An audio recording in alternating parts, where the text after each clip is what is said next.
Now let's move to the second part of our grammar lesson, and it's about conditionals without if. We can use a number of phrases to express conditionals without using if. For example, provided that you have finished your experiment, you may leave the lab. So here provided that is equal in meaning to if. Number 2, as long as there are problems, people will look for solutions. Number 3, we can use unless in first and second conditional sentences, and it means if not. For example, I won't be able to finish the research unless you help me. We can use otherwise, unless, or if not. Watch how I do it, otherwise you will make a mistake. We can also use supposing in a question. For example, supposing the experiment doesn't work, what will you do? Okay, so here we are dealing with some words which are similar in meaning to if conditionals. Now we'll move to another part of our grammar, which is about I wish and if only. Unreal past forms can be used with I wish and if only to refer to wishes in the past, present, and future time. What about present or future wishes? How can we deal with them?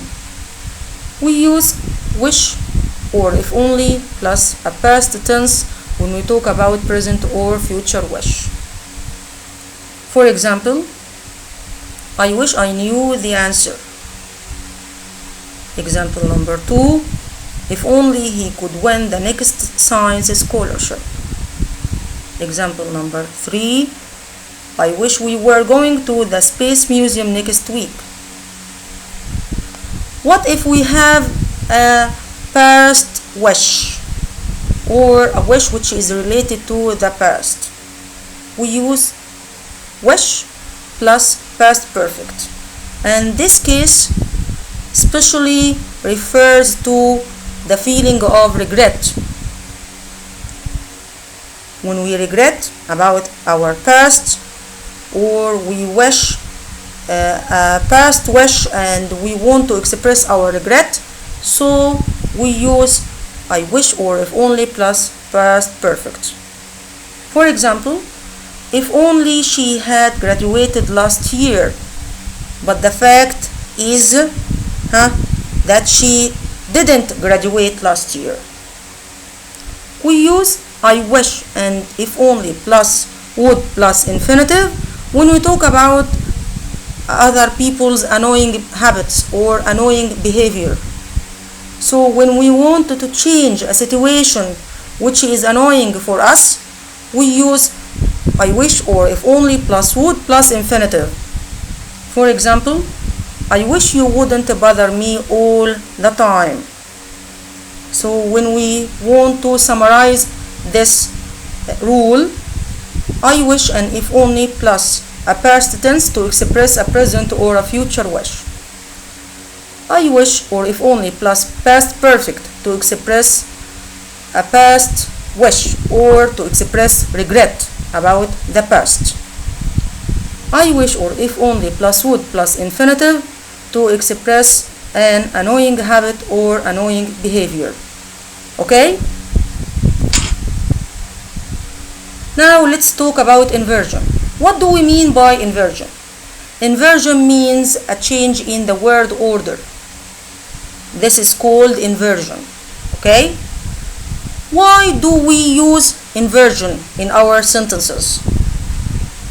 They are used by using certain words or certain expressions at the beginning of a sentence for emphasis, to refer to certain information or to focus on them. Okay? So we'll talk about inversion in these examples. Example number 1. Never have the students observed an experiment. Never have the students. See here how the word order changes. Not only was she late, not she was late, okay? You can see here how the word order changes. Not only was she late, but she also forgot the biology book. Number 3. Rarely do you read about aspiring young scientists, or seldom do you read about aspiring young scientists. Okay? Number 4. No sooner had we won the scholarship than he was on a plane to the UK. Or hardly had we won the scholarship than he was on a plane to the UK. Number 5. So complicated was the math problem that nobody could solve it. Number 6. Little did the engineers know that there was a serious problem with the craft. So here we can see obviously that there is a word order change, and this is mainly used for emphasis. That's all about inversion, and that's the last part of our grammar lesson of Unit 7.